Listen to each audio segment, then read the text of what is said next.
guys, welcome back to the channel. So in this episode we're going to do a book review. In the last few episodes I've been talking about writing and the various facets of writing and how to improve your writing, to put it in a nutshell. So this time I'm not going to do any of that, no advice this time. I'm going to do a simple, plain book review. So the book I'm going to be reviewing this week is Elon Musk by Ashlee Vance. So a bit about the author. Ashlee Vance is a technology journalist. He's been based in the United States. So he's worked for Bloomberg, he's worked for New York Times. In his job as a biographer, he's done a lot of biographies of many companies. So his job for this book was going after Elon Musk for close to 2 years to get an insider's view of what exactly happens in his company. So first off the bat, I can say that this book is very well written. Extremely well written. It's if you can see, it's published by Virgin Books. Virgin Books, if you don't know, it's a group headed by Richard Branson, the founder of Virgin Airlines. Again, a fantastic book. I would suggest Losing My Virginity. That's a great book. If you are a budding entrepreneur, I would suggest you read that. And but about this book, I think it's very well written. Usually the problem with biographies is they tend to get very boring. They tend to be very biased towards the personality they're covering.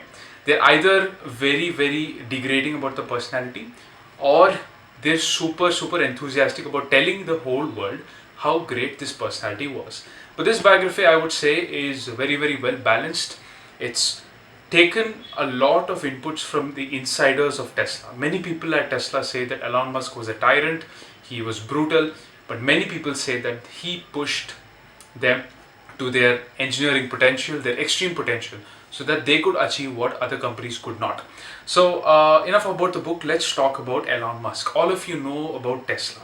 Whenever people talk about Tesla, the first name that pops up is Elon Musk. What people don't know is Elon Musk did not technically found Tesla. Tesla was founded in the year 2003 by Martin Eberhard. Sorry if I got that wrong. And he and his partner founded Tesla. Musk was an early investor in the company Tesla, which removed Martin as the CEO later on. So Elon Musk was also the founder of companies like Elon Musk actually invested in companies called SolarCity. He was the founder of a company X.com, which was the financial services, and which later merged to become PayPal. The one company which has been Elon Musk's biggest achievement is SpaceX. So more about that later. So let's talk about Elon Musk as the person. He was born in South Africa, and he was raised in South Africa. His biggest dream was to live in the United States. He went to Pretoria High School in South Africa. He was bullied from a very young age. Many people thought he had a hearing problem. He had adenoid glands removed. He used to stare into space, read books 10 to 12 hours a day.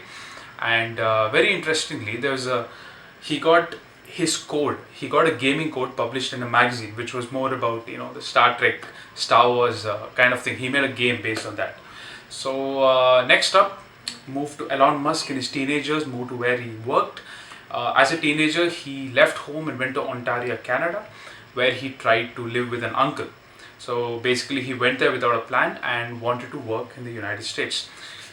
So then he later on, after a lot of things, he started a company called X.com.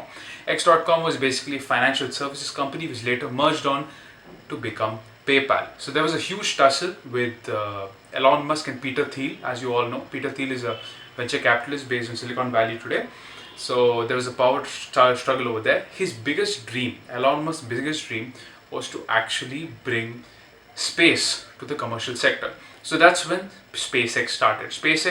What I love about this book is there's a huge chunk of this book is dedicated just to SpaceX, the trials and tribulations they went through. SpaceX initially they tried to buy satellites from the Russians, but the Russians refused, not taking them very seriously.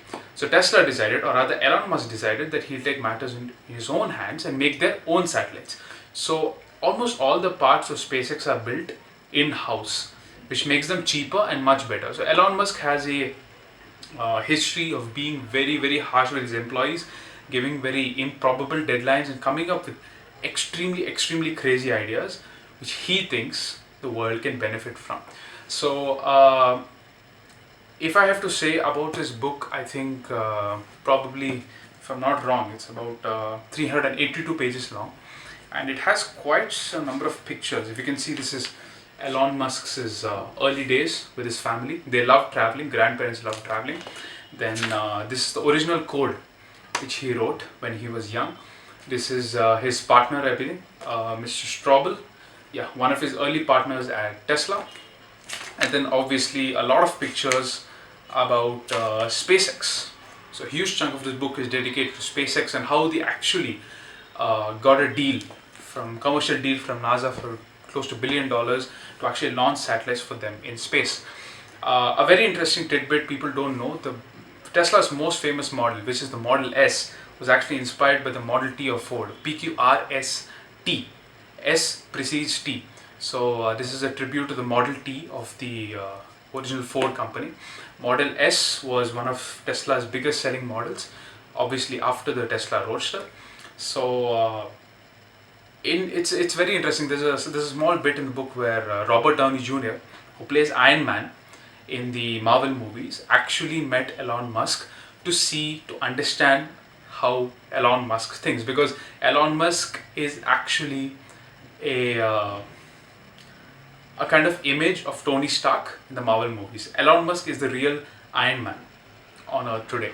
This is what I feel after reading the book. I think it is a very, very, very lively read, very, very interesting read. It's like a fast-paced novel. The writing is extremely good. The language is good. Quite a lot of swear words, if I can say. He's very brutal with his language. But if there's one takeaway from a book, if you want to be an entrepreneur, I think requires a lot of hard work, requires a lot of patience, requires a lot of perseverance, because in the initial days of Tesla, people did not actually believe that an electric car could be commercialized because of its high cost procurement of raw materials, etc., etc., etc.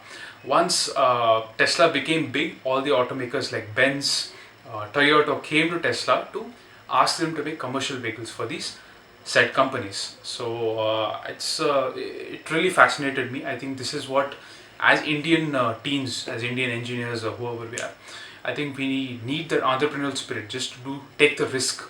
A lot of the book is dedicated to the part where Tesla is and SpaceX literally are running out of money, and Elon Musk has single-handedly raised billions of dollars on his own. There are places where Tesla wants to go public, but he says no, Tesla will not go public, or SpaceX will not go public, because I want to control my own company. A lot of the book talks a lot about his personal life, his personal tragedies, and how he handles them. I mean, how Silicon Valley treats people, how the entire motor company, the gasoline motor part of USA, Detroit, treats Elon Musk because he's trying to get electric cars into the picture. Overall, I would say Elon Musk, I think he's a great guy, probably misunderstood, and he's trying to do the world a favor by saving themselves from themselves, right? So one of the biggest takeaways from the book, he's trying to build a hyperloop which will transfer people miles together in a matter of minutes, like 20 minutes. Los Angeles, San Francisco, 20 minutes. He's trying to build, he already built a Dragon capsule which will, I think, transport people from Earth to the International Space Station. So all these crazy ideas, if you think there's a crazy idea, you can't do it, Musk will get it to happen. So I think it's a great read. Again, if you think I've made any errors in making this video, in reading up the information, it's possible I've missed something here, that please feel free to call me out in the comment section below. Also, if you're very, very interested in Indian entrepreneurs, I would suggest read this book by Captain Gopinath. It's called Simply Fly. Captain Gopinath is the founder of Air Deccan, and he actually worked he was recruited into the army, and then he became a farmer, and then how his journey into the aeronautics industry or the airline industry, how it happened. It was a low-cost carrier, later bought up by Kingfisher. If you're very interested to read entrepreneurial books, I would suggest Simply Fly by Captain Gopinath. So that's all for today, and if you have any books you want to suggest me, let me know in the comment section below. I will be sure to read it. Until then, keep reading. Goodbye.